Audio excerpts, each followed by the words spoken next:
How could you, Carson? Just days from our anniversary?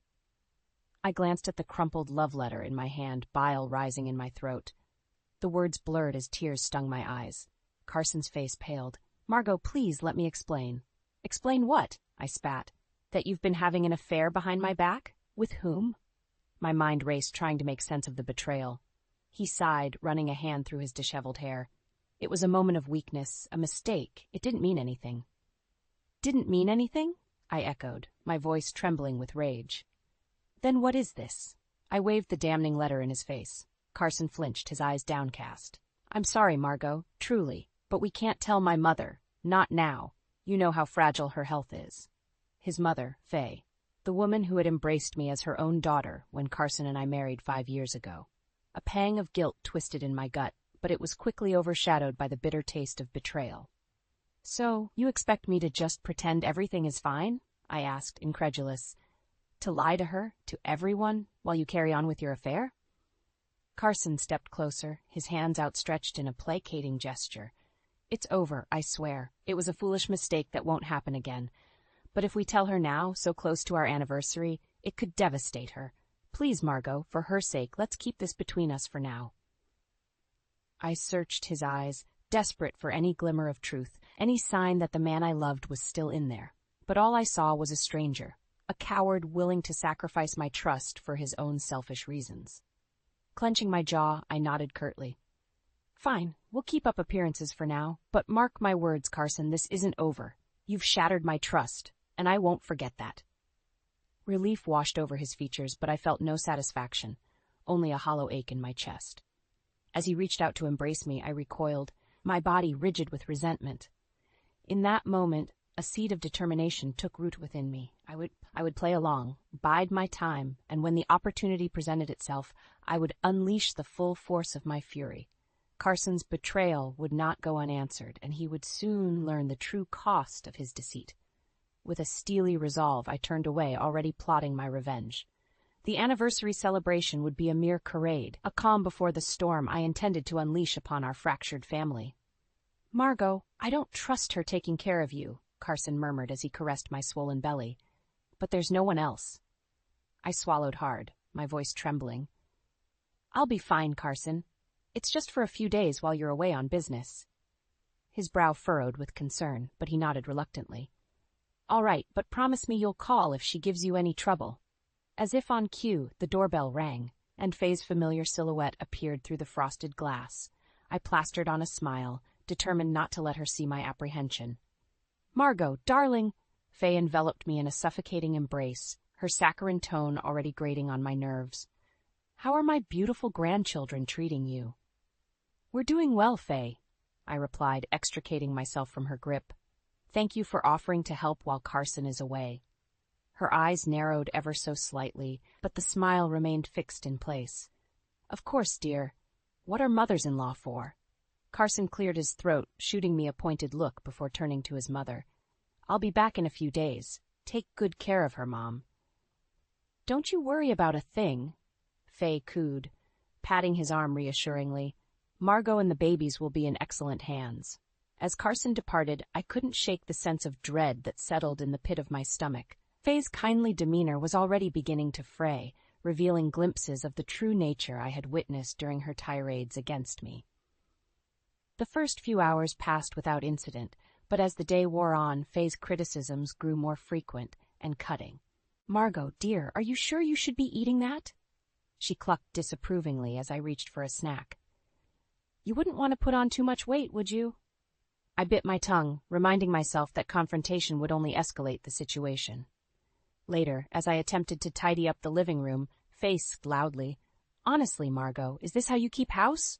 No wonder Carson is always so stressed. The barbs continued, each one chipping away at my resolve. By evening, I was utterly exhausted, both physically and emotionally. The next morning, Faye's true colors emerged in full force. Up and at 'em, Margot, she trilled, throwing open the curtains to let in the harsh morning light. There's so much to be done around here. Before I could protest, she thrust a list of chores into my hands, a veritable marathon of tasks that would have been daunting for someone without the added strain of a twin pregnancy. But Faye, I'm not sure I should be doing all of this, I ventured cautiously. The doctor said I need to take it easy. Her eyes flashed with barely concealed contempt. Nonsense. A little hard work never hurt anyone. Now get moving, or do you want my grandchildren to grow up in a pigsty?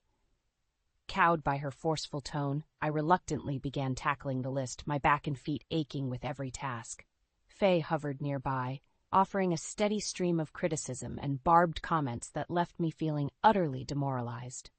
By the time Carson returned home, I was a physical and emotional wreck, my body racked with pain and my spirit crushed by Faye's relentless onslaught. As he took in my haggard appearance, concern etched deep lines across his brow. "Margot, what happened? Are you all right?" Before I could respond, Faye swooped in, her saccharine mask firmly in place. "She's just been overdoing it, that's all. You know how nesting can be for expectant mothers." I opened my mouth to protest, to reveal the truth about her abusive behavior, but one withering glance from Faye silenced me. In that moment, I realized that confronting her directly would only lead to further anguish.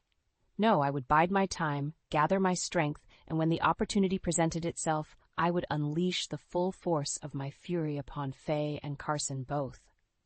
Their betrayals would not go unanswered, and they would soon learn the true cost of underestimating my resilience. "You're just like your mother, worthless," Faye hissed, her words cutting through the silence like a knife.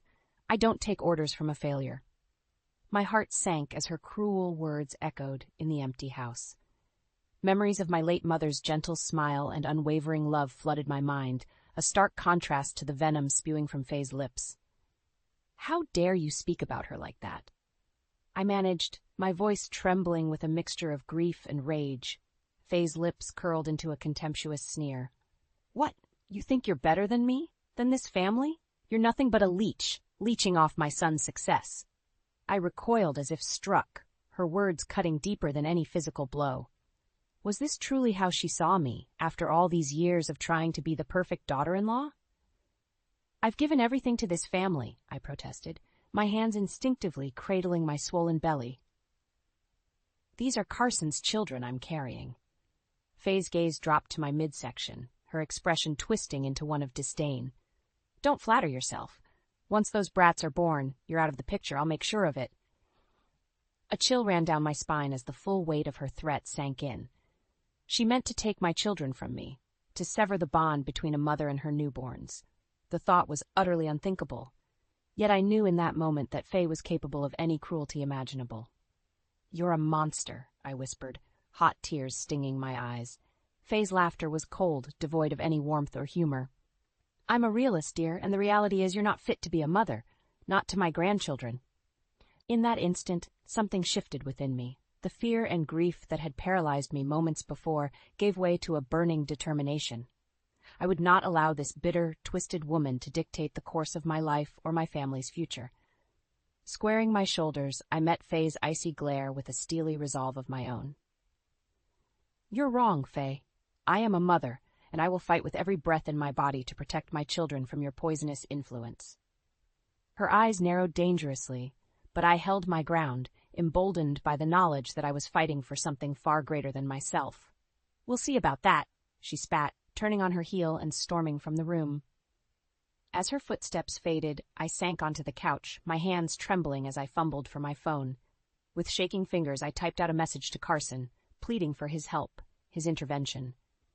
But even as I hit send, a part of me knew that this battle could not be won through his involvement alone.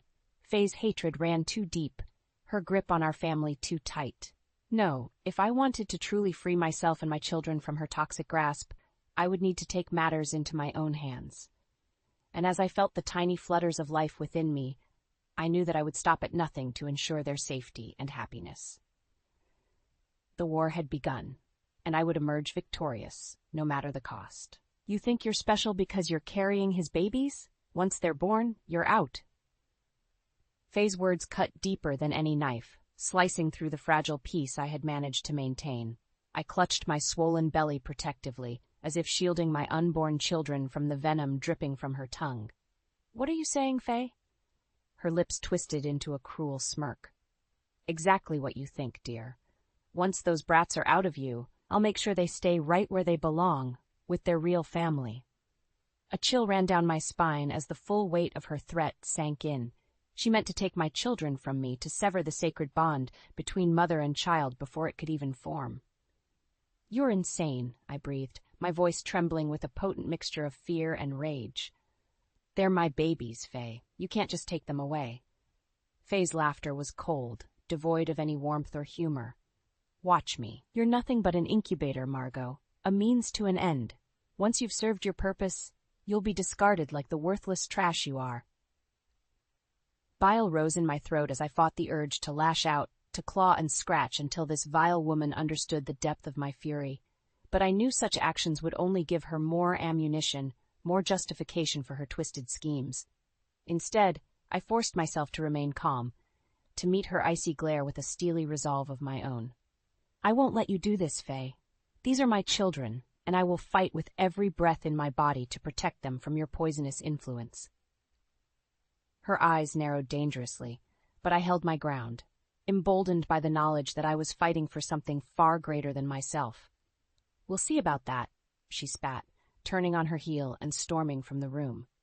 As her footsteps faded, I sank onto the couch, my hands trembling as I fought back tears of rage and despair.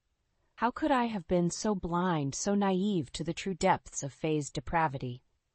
But even as doubt crept in, a newfound determination took root within me. I would not allow this bitter, twisted woman to dictate the course of my life or my family's future. Not anymore.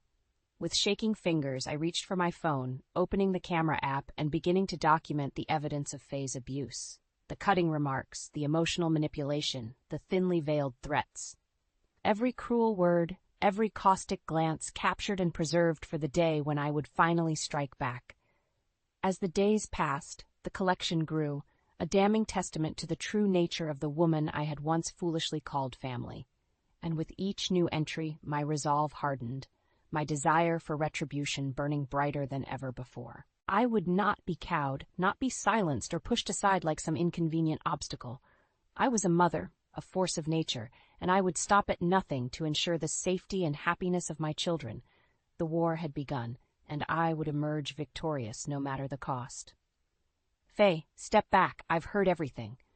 Carson's voice roared as he burst through the door, his eyes blazing with fury. "You have no right to threaten my wife."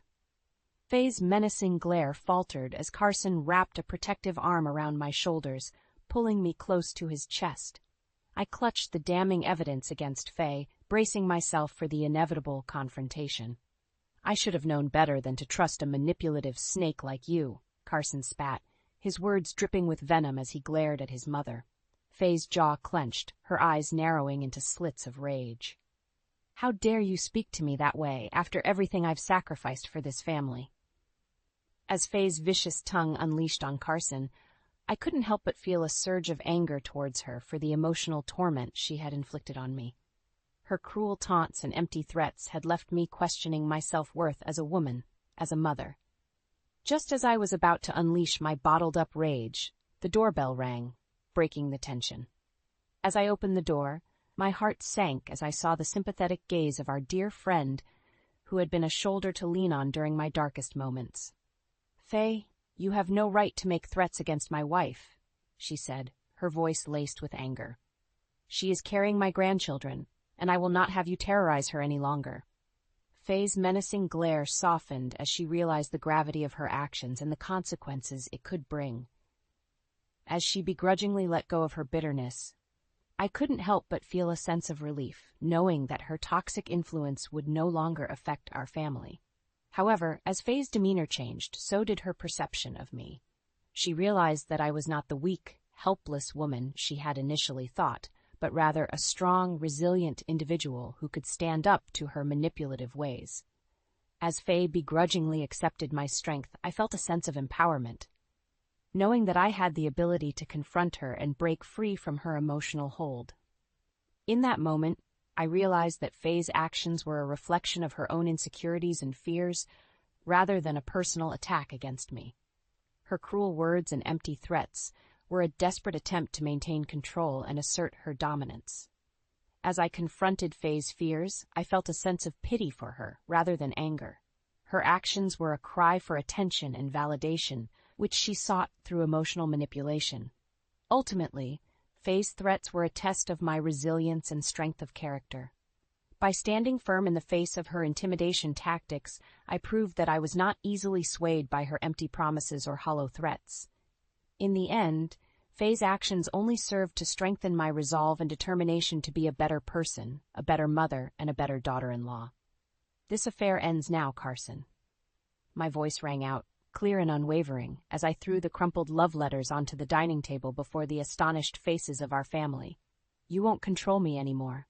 Carson's eyes widened in shock, his mouth opening and closing like a fish gasping for air. Beside him, Faye's expression contorted into a mask of rage, her hands clenching into tight fists. "How dare you bring this filth into my home?" she hissed, her gaze boring into me with a hatred I had never seen before. I met her glare with a steely resolve, emboldened by the knowledge that the truth was finally out in the open. "Your home? This is my home too, Faye. Or have you forgotten that I'm Carson's wife?" Harold, Faye's husband, shifted uncomfortably in his seat, his eyes darting between the damning letters and his wife's furious countenance. "Faye, what is the meaning of this?" Before she could respond, Carson's sister, Allison, spoke up, her voice laced with disgust. "It means my dear brother has been unfaithful, father, to Margot, to this family." A heavy silence descended upon the room, thick with tension and unspoken accusations. I could feel the weight of their judgmental stares, but I refused to shrink away, to cower in the face of their scrutiny. "Well," I challenged, my gaze sweeping over the assembled family members, "does anyone else have anything to say?" Faye's lips curled into a sneer. "You're making a fool of yourself, Margot. Carson would never betray me like this." A bitter laugh escaped my lips. "Betray you? Is that what you think this is about, Faye? Open your eyes. Your son has been carrying on an affair behind my back, and you've been too blinded by your own twisted desires to see it." Carson flinched as if struck, his face flushing with shame. "Margot, please, let me explain." But I had no interest in his excuses, his feeble attempts at justification. "Explain what, Carson? How you lied to me, day after day, while you were off gallivanting with your mistress. Or maybe you'd like to explain why you allowed your vile mother to abuse and torment me, all in the name of keeping up appearances." Faye's eyes narrowed dangerously. "Watch your tone, girl. You have no idea what you're talking about." "Don't I?" I shot back, my voice rising with each syllable. "I have the bruises, the recordings, the proof of every vicious word and cruel taunt you've hurled at me over these past months." Harold's brow furrowed, his gaze shifting towards his wife with a newfound wariness. "Faye, is this true? Have you been mistreating Margot?" Before she could respond, I plowed ahead, determined to lay bare the full extent of their betrayal. "It's all true, Harold, every word. And it's not just Faye. Carson has been lying to us all, carrying on an affair right under our noses." A collective gasp rippled through the room, and I could see the realization dawning on their faces, the scales finally falling from their eyes. Allison was the first to speak, her voice trembling with barely contained fury. "You bastard! How could you do this to Margot, to your own children?" Carson opened his mouth to protest, but I cut him off with a sharp wave of my hand. "Save it, Carson. I'm done with your lies, your manipulation. From this moment on, you and your mother have no hold over me or my children. We're through." As the chaos erupted around me, with Faye and Carson desperately trying to regain control of the situation, I felt a weight lift from my shoulders. The shackles of their oppression had finally been broken, and I was free. Free to forge my own path, to build the life I deserved for myself and my babies. And as Harold and Allison rallied to my side, their support and solidarity a balm against the sting of betrayal, I knew that no matter what challenges lay ahead, I would face them with the strength and resilience that had carried me through this darkest of storms. The war was won, and I had emerged victorious. "You played me for a fool, Faye." Harold's voice was cold, unyielding, as he stared down his wife, his eyes hard as flint. "All these years, and I never knew the true depths of your cruelty." Faye's lips twisted into a sneer, but I could see the fear flickering in her eyes as the full weight of her actions finally caught up to her. "Harold, please, you don't understand." "Don't I?" He cut her off, his tone sharp as a blade.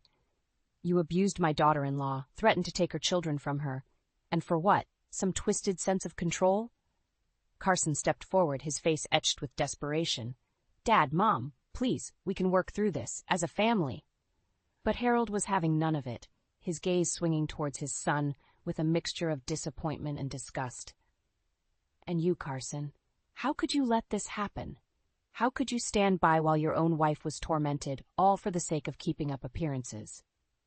Carson flinched as if struck, his shoulders slumping in defeat. I almost felt a pang of pity for him, caught in the crossfire of his own making. Almost. "I never meant for things to go this far," he mumbled, his voice barely audible. "I was just trying to protect Mom, to keep the family together." A bitter laugh escaped my lips before I could stop it. "Protect her? From what, Carson? The consequences of her own actions?" Allison stepped forward, her eyes blazing with righteous fury as she glared at her brother and mother. "You're both pathetic. Margot has shown more strength and resilience in these past few months than either of you could ever hope to muster." A swell of gratitude washed over me at her words, her unwavering support a balm against the sting of betrayal. At least someone in this twisted family had their priorities straight. Faye's gaze swung towards me, her expression a mixture of hatred and begrudging respect. "So what now, Margot? You've had your little tantrum, exposed us all for the world to see. Are you satisfied?" I met her glare head-on, my spine straight and unyielding. "Satisfied? Hardly. I want you out of this house, Faye, out of our lives, until you can learn to treat me with the respect I deserve as Carson's wife and the mother of your grandchildren." A stunned silence fell over the room, broken only by the sound of Harold's slow, deliberate clapping. "Well said, Margot," he murmured, his gaze never leaving his wife's face. "You heard her, Faye. Pack your things and leave. I won't have you poisoning this family any longer with your bitterness and manipulation." Faye's mouth opened and closed like a fish gasping for air, her carefully cultivated facade of control crumbling before our very eyes.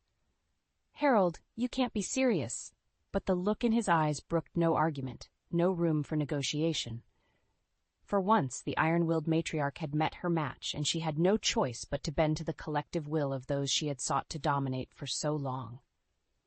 As she stormed from the room, her parting glare promising retribution, I couldn't help but feel a sense of victory, of hard-won triumph. The battle had been fought, the war won, and though the scars of betrayal still stung, I knew that I had emerged stronger, more resilient than ever before. Carson's pleading gaze found mine, his eyes brimming with unshed tears. "Margot, please, give me a chance to make things right. I'll do whatever it takes to earn back your trust, your love." I studied him for a long moment, weighing the sincerity of his words against the weight of his transgressions. In the end, only time would tell if our bond could truly be mended, if the wounds of his infidelity would ever fully heal. But as I felt the gentle flutters of life within me, a reminder of the precious souls I carried, I knew that I owed it to them, and to myself, to at least try. "We'll see, Carson," I murmured, my voice laced with a cautious hope. "We'll see. We've been through hell, but this new chapter is ours." Carson's voice was soft, remorseful, as he cradled one of our newborn twins, his eyes shining with unshed tears. "I promise I'll spend every day making it up to you and our children." I studied his weary features, the lines of exhaustion etched deep into his face after the tumultuous events of the past few months. A part of me still seethed with anger, the memory of his betrayal a festering wound that refused to heal. And yet, as I gazed down at the tiny miracles swaddled in my arms, I knew that harboring that rage would only breed more toxicity, more pain. "I don't know if I can ever fully trust you again, Carson," I murmured, my voice thick with emotion. "What you did, what your mother did, it nearly broke me." He flinched, but nodded, his expression one of resigned acceptance. "I know, and I'll carry that guilt for the rest of my life. But please, Margot, let me prove myself to you, to our family. Give me a chance to be the husband, the father, that you all deserve."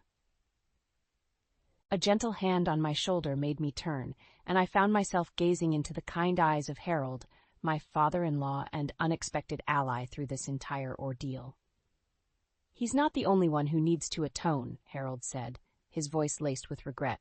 "I should have seen what Faye was doing, put a stop to her cruelty before it went too far. For that, I am truly sorry, Margot." I felt a lump form in my throat at his words, touched by his humility and willingness to shoulder the blame. Thank you, Harold. That means more than you know. Allison stepped forward, her expression one of fierce determination. We're a family, Margot, and families stick together no matter what. Carson and Faye made mistakes, but we'll get through this together. A warm sense of gratitude washed over me as I looked around at the faces of those who had rallied to my side, who had chosen to stand against the toxic influences that had nearly torn us all apart. Though the road ahead was uncertain, I knew that with their support, their unwavering loyalty, we could overcome any obstacle. All right, I said, my voice strengthening with each syllable. We'll take it one day at a time, rebuild what was broken. But know this, Carson. One more misstep, one more lie, and you're out. I won't let our children grow up in an environment of mistrust and manipulation, not again. Carson nodded solemnly, his eyes shining with a mixture of relief and renewed determination. You have my word, Margot. From now on, it's just us, a family, united and strong. As I gazed down at the precious bundles in my arms, their tiny faces scrunched in peaceful slumber, I felt a surge of fierce love and protectiveness. These children, my children, would know only love, only safety and security. The shadows of the past would not be allowed to dim their futures, not while I still drew breath. Faye's specter lingered in the periphery, a constant reminder of the darkness we had overcome. But in that moment, surrounded by the warmth and solidarity of those who truly mattered, I knew that her hold over us was broken, forever shattered by the resilience of our bond. A new chapter was beginning, one forged in the fires of hardship and betrayal, but tempered by the strength of our love and the unbreakable ties that bound us together as a family. And though the road ahead was uncertain, one thing was clear. We would face it united, our spirits unbowed, our resolve unshakable, for we were survivors, warriors in our own right, and no force on earth could ever break us again.